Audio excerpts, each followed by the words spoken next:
오늘 하나님께서 우리에게 주신 말씀은 히브리서 13장 11절에서 13절까지 말씀, 제가 봉독하겠습니다.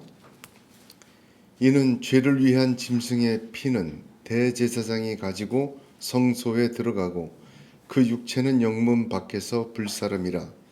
그러므로 예수도 자기 피로써 백성을 거룩하게 하려고 성문 밖에서 고난을 받으셨느니라.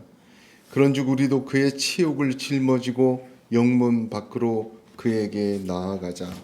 아멘. 하나님, 우리 아버지와 우리를 구원하신 나사렛 예수 그리스도로 말미암아 은혜와 평강이 충만하시기를 주님의 이름으로 축복합니다. 성경을 보게 되면 성경에는 하나님의 뜻이 가득 들어 있습니다. 그것을 여러 가지로 분류할 수 있는, 구별하고 이렇게 정리할 수 있는 방법이 있습니다만, 대개 하나님의 뜻은 아주 크게 세 가지로 구분할 수가 있습니다. 첫 번째는 하나님의 의지적인 뜻입니다. 하나님은 창조에부터 복 주시기를 원하셨고 그렇게 주셨습니다. 인간이 타락하고 에덴 동산에서 쫓겨날 때도 하나님은 아담과 하와와 그의 셋 후손들에게 복을 주셨습니다. 노아를 통하여 복을 주셨고 아브라함을 통하여 천하 만민이 너로 말미암아 복을 받을 것이다. 그렇게 하나님은 복 주시기를 원하시고 주시고 있고 주신 하나님이십니다. 그런 것을 의지적인 뜻이라고 합니다. 하나님의 뜻은, 의지적인 뜻은 성경에 굉장히 많이 나와요. 두 번째 하나님의 뜻은 궁극적인 뜻이다. 그건 뭐냐면 하나님께서는 창조하시고 복 주셨어요. 하나님의 의지입니다. 이 세상은 죄로 물들었고 반드시 구원하시고 우리 주 예수 그리스도로 말미암아 구원을 이루셨어요.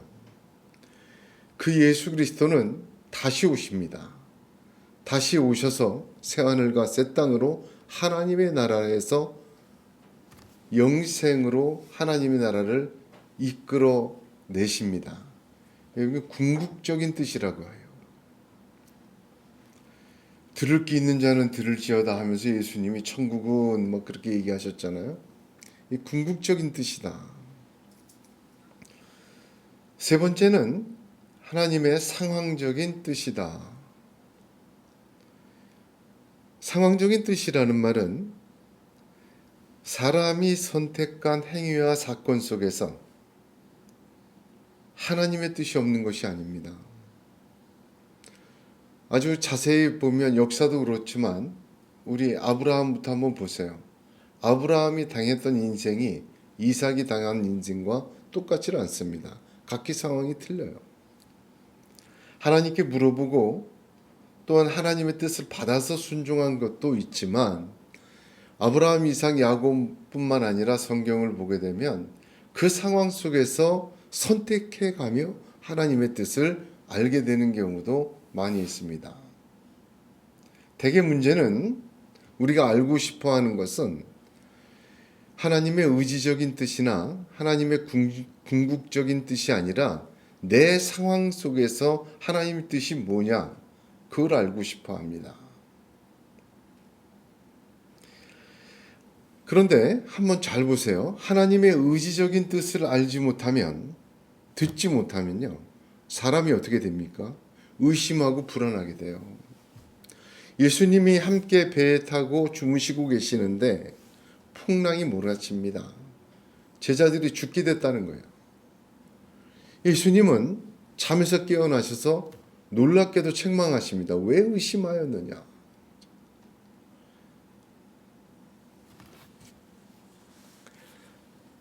하나님의 의지적인 뜻을 확신하지 못하는 것, 이거 불안과 의심을 계속 자아나게 됩니다.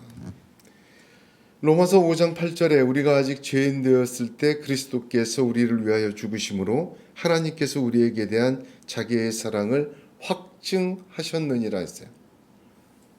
하나님은 우리를 복 주심은 믿어야 돼요. 왜? 창조부터 그러셨어요. 범죄한 우리에게도 주실까? 주셔요. 독생자 예수 그리스도를 십자가에 대신 죽게 하심으로 자기의 사랑을 확증하셨어요. 증명하셨어요. 말로만 하지 않으시고 글로만 남기지 않으시고 약속으로만 두지 않으시고 하나님이 직접 증명해 주셨다는 거예요. 그 하나님을 믿어야 됩니다. 하나님 우리를 사랑하십니다. 결코 놓지 않으십니다. 우리를 복 주십니다. 우리를 축복하십니다. 우리가 잘 되기를 원하십니다. 우리가 영혼이 잘 되고 범사에 잘 되고 강건하기를 원하십니다. 하나님의 의지적인 뜻을 조금도 의심하지 마시기 바랍니다. 그 의지적인 뜻은 그 사람이 잘했던 못났던 잘했던 받을 만하던 받지 못 그거와 상관이 없는 하나님의 의지적인 뜻입니다. 하나님의 궁극적인 뜻을 알지 못할 때 사람은 방자해집니다. 한마디로 딴 생각하게 되는 거죠. 하나님께서 세상을 창조하셨고 하나님께서 이 세상을 심판하신다는 것을 확 믿질 못하면요. 그 다음부터는 방자해지죠. 딴 생각 품게 됩니다. 바벨도 쌓여. 이 세상을 살면서 인생 뭐 있어? 향락과 물질을 즐깁니다. 바울 자신도 고린도전서 15장 19절에 만일 그리스도 안에서 우리의 바라는 것이 다만 이생뿐이면 모든 사람 가운데 우리가 더욱 불쌍한 자라 하였습니다. 그렇죠? 하나님의 궁극적인 뜻을 듣지 못하면요. 이 땅에서 절망한 자는 소망이 없어요. 제가 한번 말씀드렸죠. 장애인 공동체 제가 대학 때 봉사할 때 가니까 이대로 부활하면 나는 부활하고 싶지 않아요.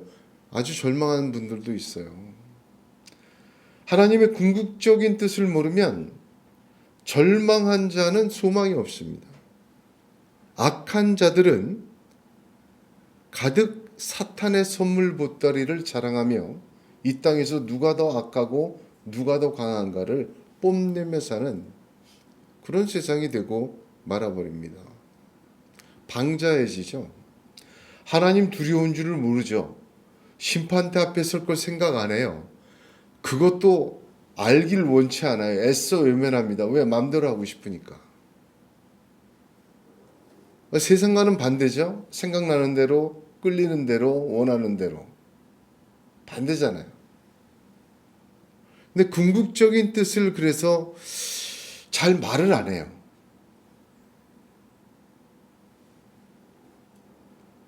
가장 큰 문제는 우리에게 주시는 상황적인 뜻을 모를 때입니다. 자기에게 주시는 상황적인 뜻을 모를 때, 근데 사실은 이런 경우가 너무 많죠.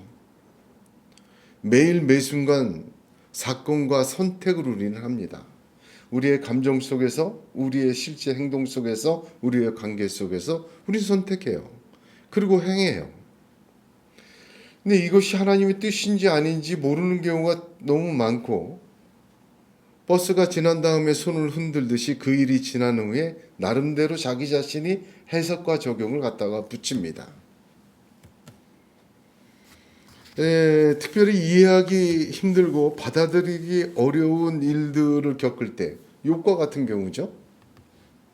더더욱 상황적인 뜻은 모르고 흔들리게 됩니다. 방황하게 되죠.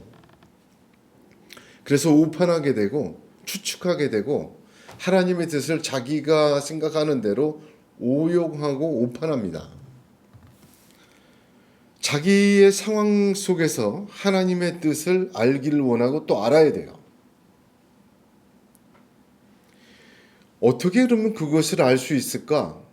이게 사람들이요, 기독교 믿는 사람들이 전보로 많이 다닌다 그래요. 70% 이상이. 하나님 도대체 내게 뜻이 어떤 뜻입니까? 이걸 해야 될까요? 말아야 될까요? 뭐 이런 질문들을 우리 가집니다. 자기 상황 속의 뜻은 성경에 없어요. 하나님의 의지적인 뜻이나 궁극적인 뜻은 성경에 가득합니다. 내 상황에 딱 맞는 하나님의 뜻은 성경에 잘 보이질 않아요. 그런데 말입니다. 중요한 건 하나님의 의지적인 뜻과 궁극적인 뜻을 먼저 알아야 돼요. 하나님의 의지적인 뜻과 궁극적인 뜻을 먼저 배우고 깨달아야 됩니다. 때로는 내 상황 처한 게 너무 답답해서 성경을 케이스 바이 케이스로 막 찾습니다. 대개는 다 있어요. 아담부터 시작해서 요한계시록까지 등장하는 인물들을 보게 되면 악인이든 칭찬받았던 사람이든 다 대개는 그 케이스 바이 케이스가 있습니다만 그렇지 않은 경우가 더 많아요. 어떤 사람은 오늘 하나님 내게 이걸 할까요 말까요 하고 기도한 다음에 성경을 딱 펴가지고 나오는 첫 글자를 자기에게 주는 말씀으로 삼는 사람도 있잖아요. 뽑기 뽑듯이 연말에 말씀 뽑기를 하잖아요. 이렇게 여러 가지 통 속에 넣고서 딱 뽑아가지고 이게 또 어떤 사람들은 그거 하면서 기가 막히게 맞는데 자기랑 성경을 보면서 이렇게 뽑기 하는 분들도 있어요. 하나님은 살아계셔. 하나님은 내게 관심이 있으세요. 어느 정도 관심이 있냐? 예수님이 제자들을 파송하십니다. 그러다가 다시 제자들이 와요. 귀신도 항복하고 이러더라고 너무 신나서 와요. 근데 그 성경을 자세히 보면요. 제자들이 낱낱이 보고하더라 라는 말이 있습니다. 주님이 낱낱이 다 들으셨어요. 별거 아닌 것까지도 가서 어땠니? 다 들으셨어요. 관심 있으세요. 컨트롤 하세요. 자기 상황 속에서 하나님의 뜻을 알아가는 것, 하나님 우리 관심이 있기 때문에 뜻이 없는 게 아니라 뜻이 있으세요. 그런데 먼저 중요한 건 그 하나님에게 내에 일어난 일들을 먼저 소상히 빼놓지 말고 아뢰는 게 중요해요. 여러분 그 과정이 먼저 선행돼야 돼요. 말은 하지 않고 다 아시죠? 어떻게 하면 좋을까요? 여러분 이건 아니에요. 우리의 영적인 귀와 마음이 묻어져 있기 때문에 하나님의 분명한 뜻을 몰라요. 자, 그러면 하나님의 의지적이고 궁극적인 뜻은 변하지 않습니다. 그 궁극적인 뜻을 배우고 알아야 돼요. 그걸 배우고 알다 보면요. 하나님의 뜻이 어떻게 역사하고 일어나가는지를 점점 눈이 열리게 돼요. 호세아 6장 3절에 그러므로 우리가 여호와를 알자. 힘써 여호와를 알자. 그의 나오심은 새벽 빛같이 일정하니 비와 같이 땅을 적시는 늦은 비와 같이 우리에게 임하시리라 하니라. 자, 의지적이고 궁극적인 뜻을 힘써 알아갈 때 하나님 일정하게 나오세요. 아니 그러면 의지적이고 궁극적인 뜻 안에서 내 상황적인 뜻을 말씀하신다느냐? 말씀하세요. 그러므로 의지적이고 궁극적인 뜻을 모르고 케이스 바이 케이스를 당장에 내가 찾으려고 할 때 제비뽑기처럼 말씀을 갖거나 하여튼 그렇게 기도를 합니다. 여러분 이럴 때 그 하나님 뜻을 알기가 어려워요. 예수님을 보세요. 십자가를 앞두시고 겟세마네에서 기도 중에 그 상황적인 자기에게 당한 상황적인 뜻을 깨닫습니다. 내 뜻대로 마옵시고 아버지 뜻대로 하게 해달라고 받아들입니다. 자, 예수님이 십자가 지는 것은 이미 미리 예고한 하나님의 의지적인 뜻이고 궁극적인 뜻이었어요. 그것을 계속 말씀하시고 계속 확인하셨어요. 그리고 십자가를 향해서 걸어가셨습니다. 근데 막상 십자가를 지는 바로 그 전날 꼭 이 방법밖에는 없겠습니까? 내가 생각했던, 순종했던 이렇게 치욕적이고 이렇게 끔찍하고 이렇게 잔인한 방법은 아니었는데 과연 이게 하나님의 뜻이 맞습니까? 다른 방법은 없습니까? 하나님의 의지적이고 궁극적인 뜻 속에서 자기의 상황적인 뜻을 물었어요. 그게 겟세마네예요. 그 속에서 예수님은 받아들이셨습니다.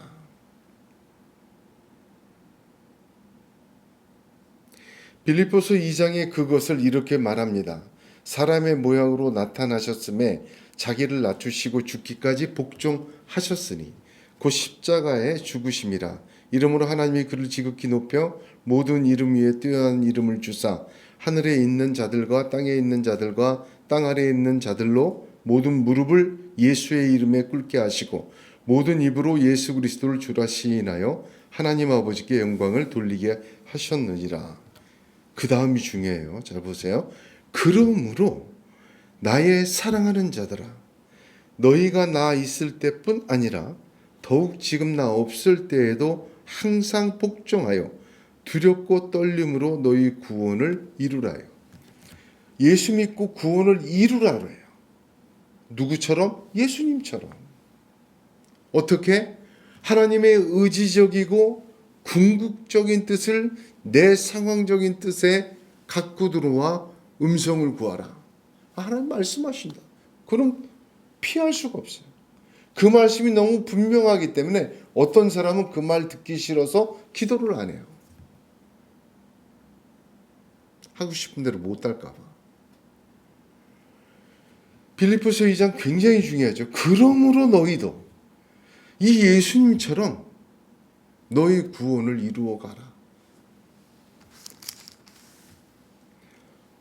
왜 그렇습니까? 하나님의 의지적이고 궁극적인 뜻 아래서, 그 빛 안에서 자기가 당한 삶 속에 상황적인 뜻을 묻고 순종해 나갈 때 주님처럼 주님이 십자가를 지고 승리하신 것처럼 하늘의 별과 같이 위대한 하나님의 놀라운 계획이 이루어지는 하나님의 그 권세가 임하는 하나님의 사람으로 되어진다. 그렇게 구원을 이루라. 성경은 우리에게 말씀하십니다.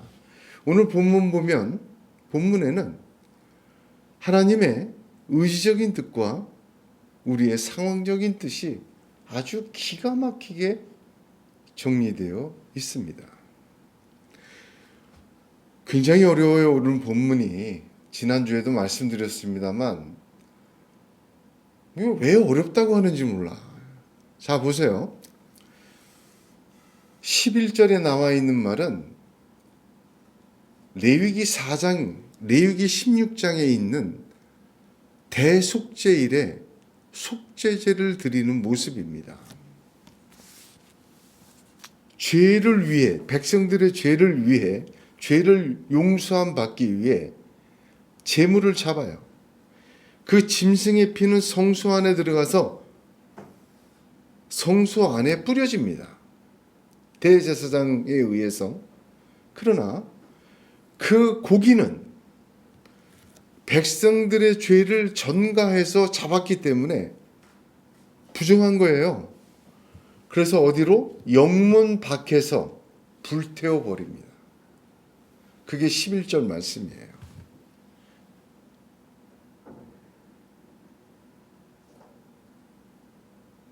속죄제의 이야기를 한 거예요.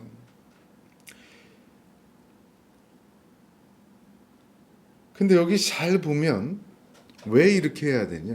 아니, 누가, 어떤 사람이 이 제도를 만들었냐 이거예요. 죄를 이렇게 하면 용서해 주겠다고 말씀하신 분은 하나님이세요.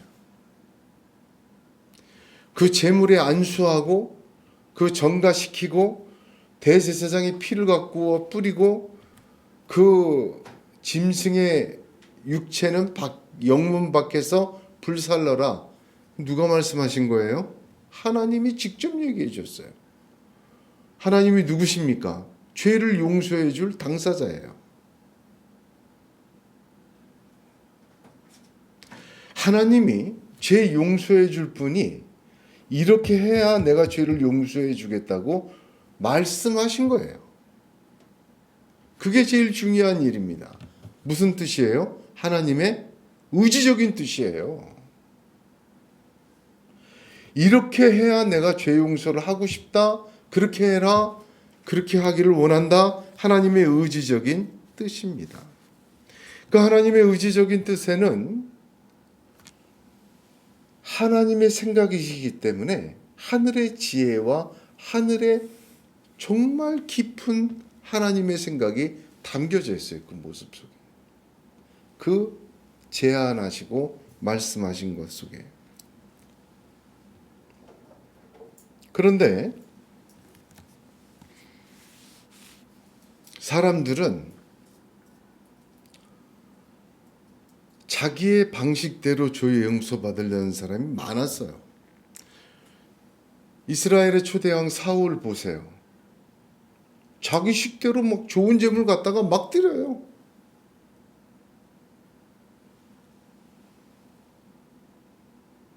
하나님의 의지적인 뜻을 자기 상황 속에서 꼬아버립니다. 변경시켜버렸어요. 하나님 그 제사를 받지 않았습니다. 하나님께서 말씀한 대로 드려질 때 하나님 받으시는 거예요. 그렇게 하실 땐 다 이유가 있어요. 하나님이 베풀어 주신 방법에는 하나님의 지혜와 진리가 들어있기 때문입니다. 예수 그리스도를 이 땅에 보내셨어요. 그 주님은 마가복음 10장 45절에 인자가 온 것은 자기 목숨을 많은 사람의 대속물로 주려 함이라. 본인이 제물된 거예요. 그러니까 하나님의 방법이에요. 그리고 그 제단은 십자가로 바뀌었어요. 그런데 그 제사는 1년에 한 번씩 해야 되는 제사가 아니에요. 단번에 영원히 모든 죄를 사하신 완벽한 제사였어요. 그 제단은 십자가고 그 제물은 하나님 자신 예수 그리스도였습니다. 그래서 구약에 행해진 속죄제를 지금 다시 행하진 않아요. 우리 주변에 지금 하나님의 교회들이 얼마나 많습니까? 이단들이 얼마나 많은지 토요일만 되면 아주 주차장이 꽉꽉 차요. 그러더라도 유월절을 아직도 지킵니다. 영원한 언약이요 규례라고. 안식일을 지킵니다. 영원한 언약과 규례라고. 여러분 그거 누구 식대로 지키는 거예요? 자기가 원하는 대로 지키는 거예요. 왜 그런 짓을 합니까? 이단과 사이비들이 기존의 교단들이 잘못됐고 우리만 정확하다는 것을 구별하고 나타내고 사람들을 끌어모으기 위한 방법에 불과해요. 현혹되지 마세요. 하나님의 의지적인 뜻을 자기들의 상황적인 뜻으로 삼켜버린 자들이에요. 자기들의 욕심과 자기들의 생각과 자기들의 판단과 자기들의 신념을 하나님의 의지적인 뜻을 성경을 가지고 꺾어버렸어요. 누가 그렇게 했습니까? 회칠한 무덤이라고 손가락질 받은 바리새인과 서기관들이 예수님 때 그렇게 했어요.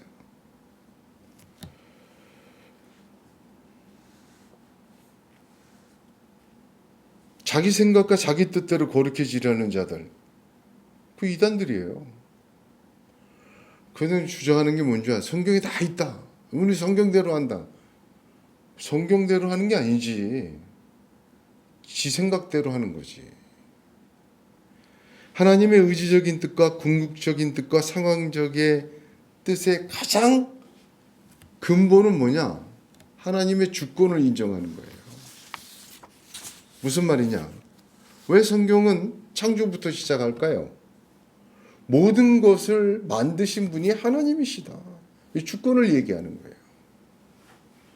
하나님의 창조를 믿음으로 받지 못하면요, 그 다음 모든 얘기는 다 거짓말이에요. 난 창조는 안 믿고 그 다음 사랑하는 얘기 믿고 뭐 선택적으로 믿는다. 그건 믿는 게 아니지. 지가 추론하는 거지. 하나님의 창조를 고백 못하면 심판도 고백 못합니다. 창세기를 못 배우면요, 요한계시록도 절대로 받아들이지 못해요. 주신 분도 하나님이고 거두시는 분도 하나님이시며 하나님 우리를 사랑하시고 새로운 영원한 축복을 주시는 하나님이시다. 사람의 행위와 노력 여하에 따라 달라지는 역사책이 되고 말아요. 창세기를 거부하면. 자, 보세요. 지금 창세기를 거부한 말들이 얼마나 많은지 몰라요. 온통 성경을요, 창세기 딱 빼놓고 얘기를 시작한 거예요.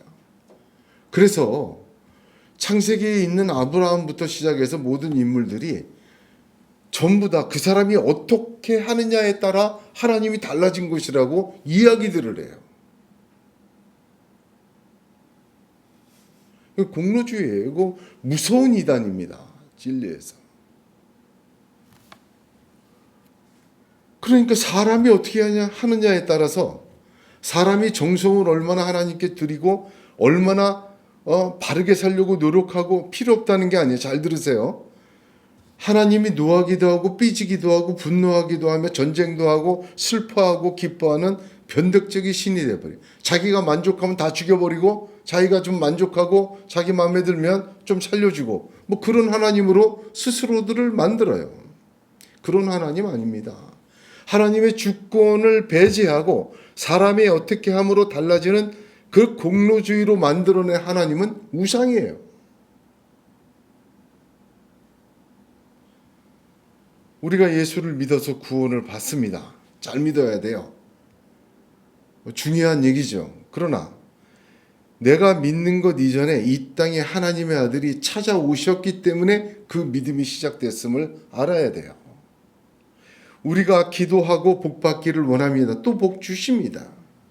그런데 복 주시기를 창조부터 원하시는 하나님의 의지적이고 궁극적인 뜻이 먼저 있었기에 우리가 복을 받을 수 있는 것입니다. 우리의 노력과 힘으로 복받을 충분한 자격이 있는 것이 아니라 하나님의 큰하신 사랑과 은혜와 약속으로 우리가 복을 받게 되는 것입니다. 우리가 하나님을 사랑하게 된다면 좋은 것입니다. 그런데 우리를 먼저 사랑하신 하나님이 있기에 우리도 하나님을 사랑할 수 있게 됩니다. 하나님이 부르셨기에 응답도 하고 신의 산도 올라가는 것입니다. 예수님께서 구유에 오셨기에 눈으로 손으로 주님을 만나고 그 음성을 듣는 것입니다.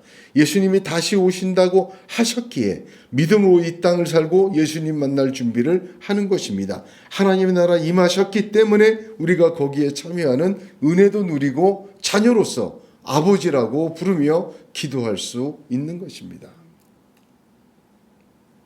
하나님께서는 죄를 사해 주시기 위해 구체적인 방법으로 속죄제를 주셨어요.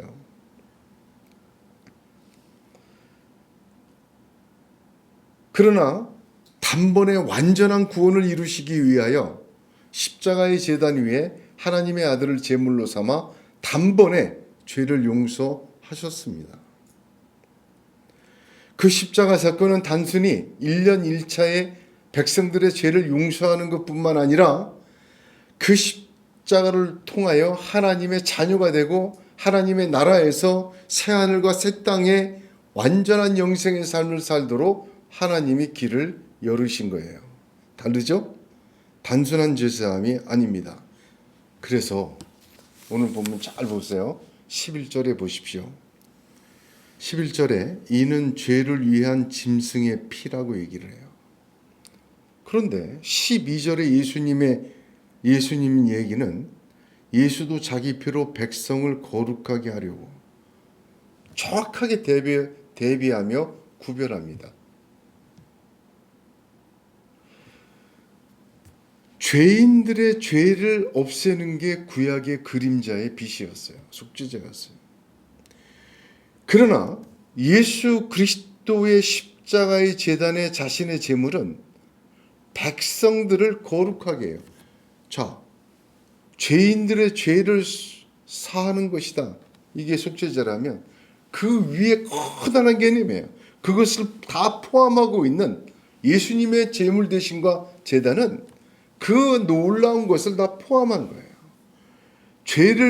죄인들의 죄를 사해 주실 뿐만 아니라 백성, 중요한 단어죠. 죄인이 아니라 하나님이 자기 나라의 백성과 자녀 삼은 자들을 거룩하게 했다. 죄가 없어야 일단 거룩하죠. 죄가 없을 뿐만 아니라 하나님의 인정을 받는 거룩한 사람. 하나님은 출애굽기부터 이스라엘에게 내가 거룩하니 너희도 거룩하라. 그리고 정결례 막 이런 걸 주셨어요. 하나님은 거룩에 대한 요구를 계속하십니다. 왜? 나는 하나님의 나라, 내 나라에서 너희와 함께 영원히 살고 싶어. 내가 거룩한데 너희도 거룩해서 거기에 참여하기를 원해. 근데 거룩은 너희가 할 수가 없어. 예수 그리스도의 피를 보고 거룩하다고 말씀해 주시는 거야. 그 피로 덮어야 돼. 예수의 십자가의 제단과 예수의 제물 되심은 단순한 죄인들의 죄를 용서해 주는 것을 그 하나님 나라에 합당한 영원한 하나님의 거룩에 들어갈 수 있는 자격과 자질과 본질과 그 완전한 변화를 이루어 주시는 것이라 오늘 성경은 그렇게 말씀하시는 것입니다.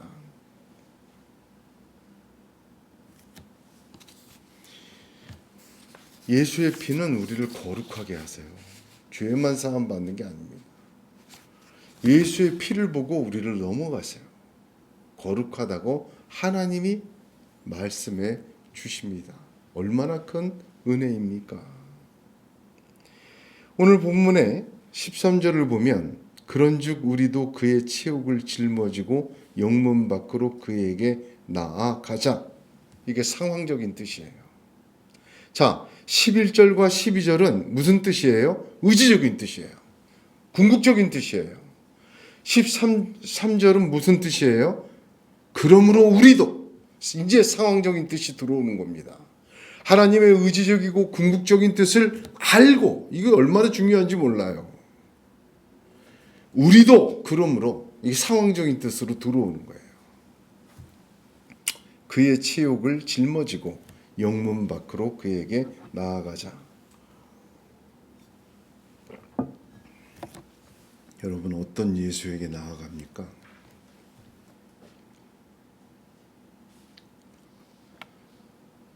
영문 밖에 그에게로 나아가자. 굉장히 중요한 말입니다. 자, 우리는 이 성경이 아주 단어 하나를 구별해서 정확하게 대비해서 썼음을 놓치면 안 돼요. 무시하면 안 돼요. 자, 11절 보세요.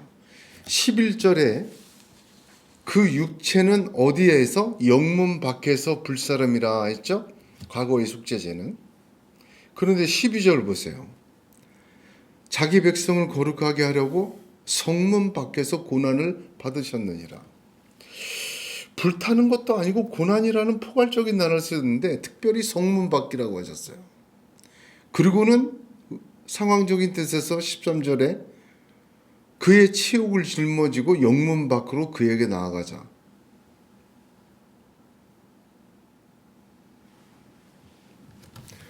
죄인들의 죄를 속하기 위해 제사장들이 하나님 말씀하셔서 피는 성소에 드리고 그 짐승의 몸은 영문 밖으로 나아가서 불살하세요.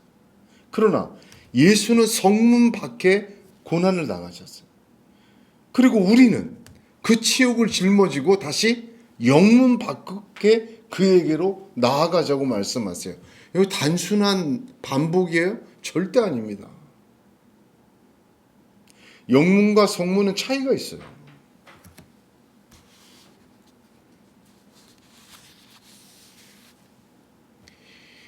영문이라는 것은 옛날에 그 전쟁을 하기 위해서 텐트를 쳐놓은 그 진의 문이 영문이고 성문은 the gate, 한마디로 예루살렘 성. 전쟁을 하기 위한 성이 아니라 전쟁 다 끝나고 안에 성전도 짓고 사람들이 잘 살고 그래서 보호하기 위해서 거대한 제국을 형성한 거예요. 그 문이 성문이에요. 얼마나 정확한 표현인지 모릅니다. 11절에 이스라엘 백성의 영문이라는 말은 1차적으로 이스라엘 백성이 광야에서 나와서 40년 동안 광야를 행진할 때 성막을 중심으로 세지파 동서남북 세지파시 12지파가 진을 이루어서 행진을 했어요. 40년을. 진을. 그 영문 밖에서 불살랐어야 돼요. 속죄제를 드릴 때 1차적인 의미는. 왜? 그 영문의 거룩함을 보존하기 위해서 밖에서 불살랐다. 영문 밖에서. 그런데 그 영문 안은 어떤 곳이었습니까? 율법의 세상이었어요. 그 영문 안은 어떤 것이었습니까? 구약의 세상이었어요. 그 영문 안에는 어떤 것입니까? 뭐 배반과 반동과 다 있었지만 사람들이 있었지만 과거 옛 언약의 창조였어요. 그 옛 언약과 율법과 옛 사람이 지배하던 곳이 영문 안이었습니다. 그 영문 바깥에서 불살랐어요. 그런데 예수님은 성문 밖에서 고난을 당하셨어요. 이 성은 좀 다르죠? 어떤 성입니까? 무슨 뜻입니까?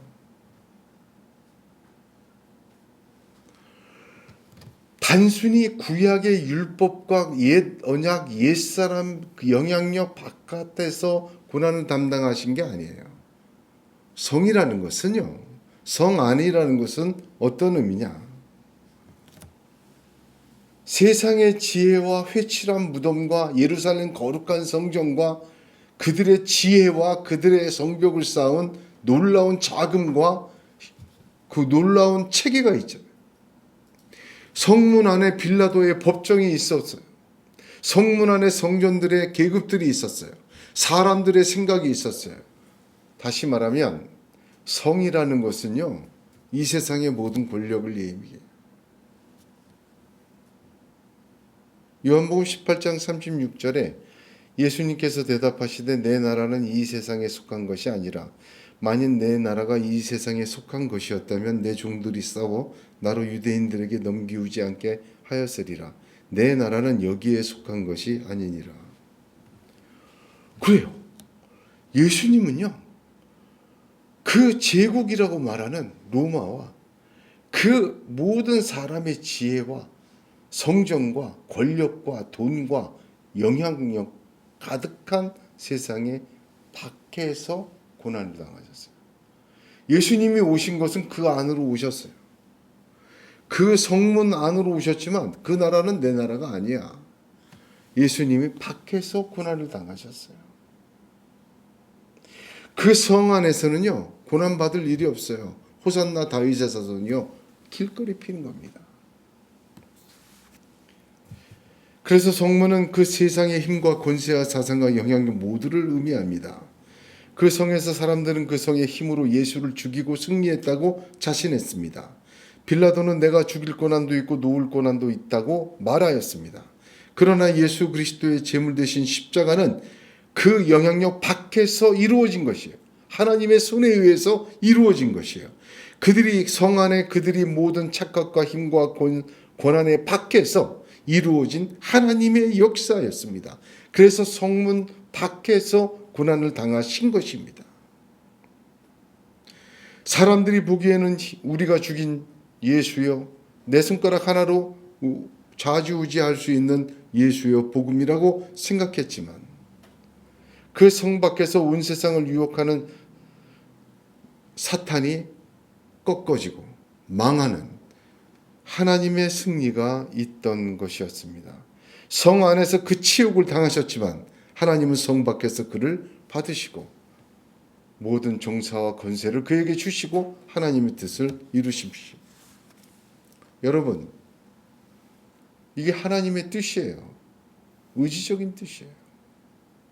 이런 의지적인 뜻, 궁극적인 뜻 아래서 우리도 그의 치욕을 짊어지고 영문 밖으로 그에게 나아가자라고 얘기를 합니다.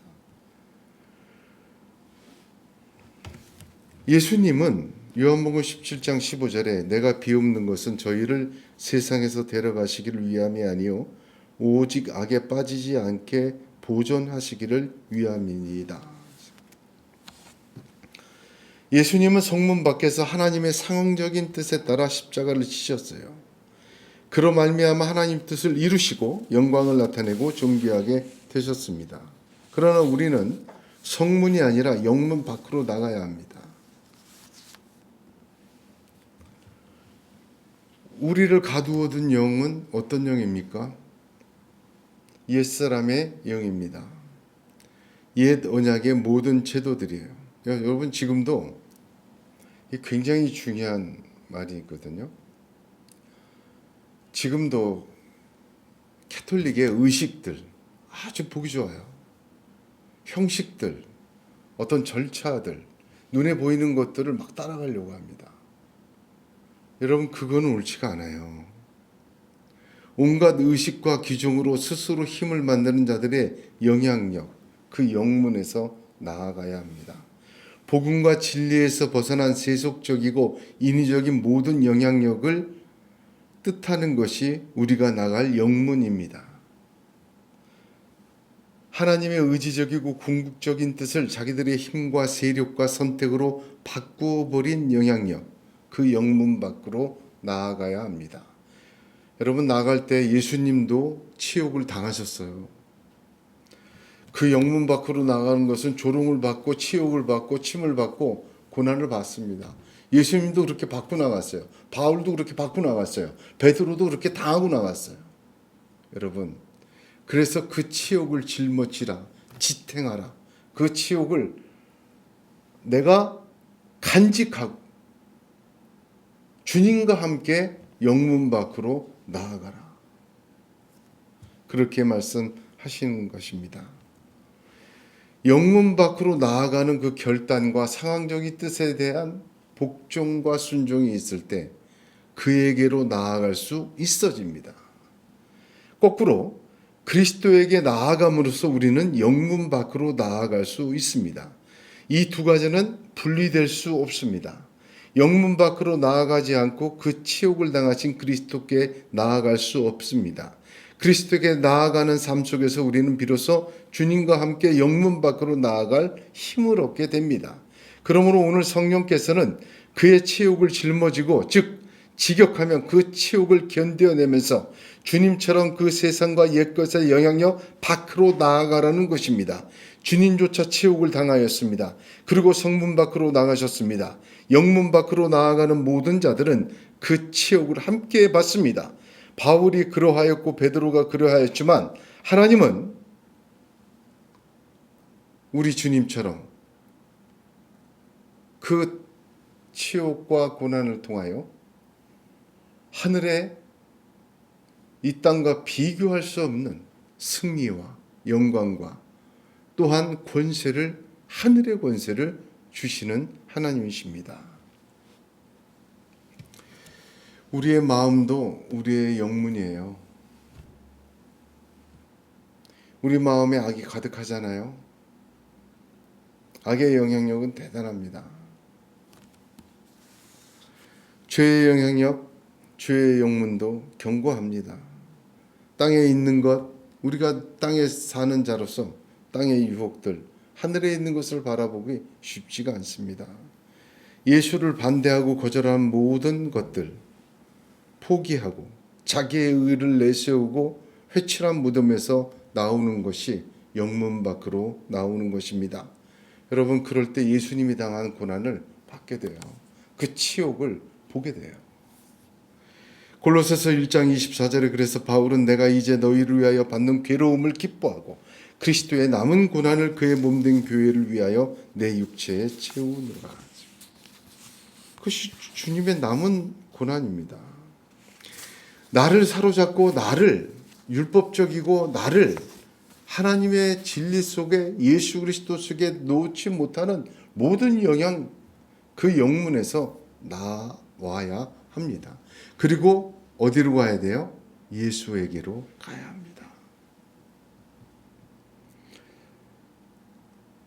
단순한 고난을 당하신 예수가 아닙니다. 고난을 받으시고 부활하시고 모든 종사와 권세와 힘을 받으시고 승리하신 예수님입니다.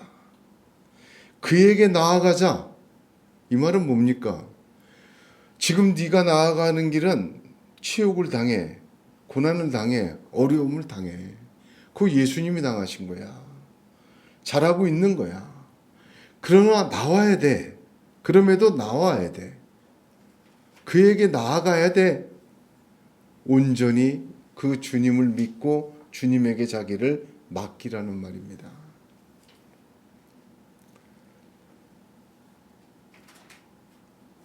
믿음이 병들고 힘이 없어지면 이 세상의 것들이 우리를 장악합니다. 여러분, 말씀 듣지 않으면요, 어떻게 돼요? 가라지가 가득 채워져요, 마음속에. 하나님 말씀을 읽고 묵상하고 매일 듣는 거 왜 중요하냐? 우리 마음 밭이거든요. 하나님의 씨가 뿌려져서 알곡이 자라야지. 그거 없어지면요, 세상의 문화와 건세와 영문 안에 있는 모든 것들이 우리 마음에 가라지를 잔뜩 키워놔 알곡이 들어갈 자리가 없어요.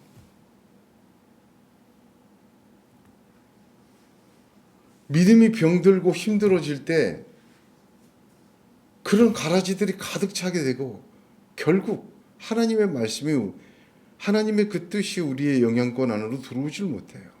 여러분, 그때 나아가야 합니다.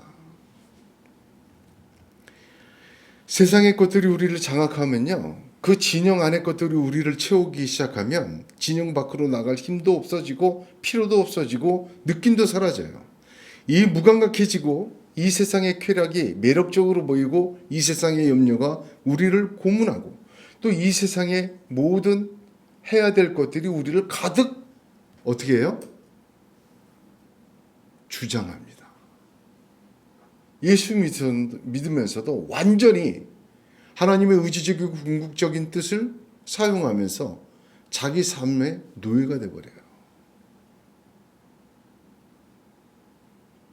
그러나 믿음이 건전해지고 활력이 생기고 생기가 돌면 영혼은 새 힘을 얻습니다.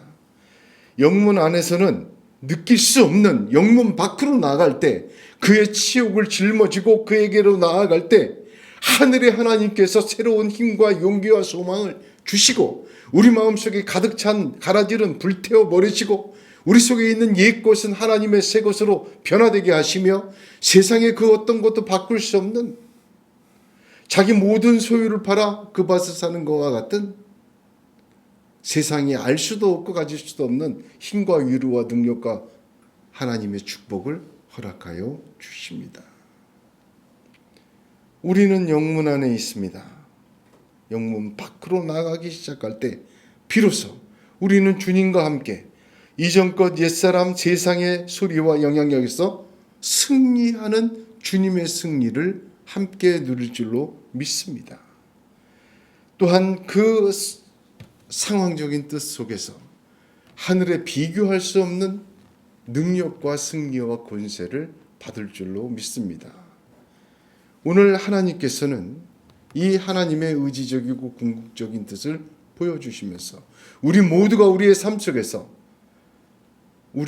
그의 치욕을 짊어지고 영문 밖으로 그에게로 나아가자는 하나님의 상황적인 뜻을 말씀해주고 계십니다. 이 말씀 순종하여 우리 주님과 함께 고난도 받지만 주님과 함께 세상을 이기고 하늘의 위대한 별과 같은 하나님의 자녀가 되는 승리하시는 하나님의 사람들이 되시기를 주님의 이름으로 축복합니다. 기도하겠습니다.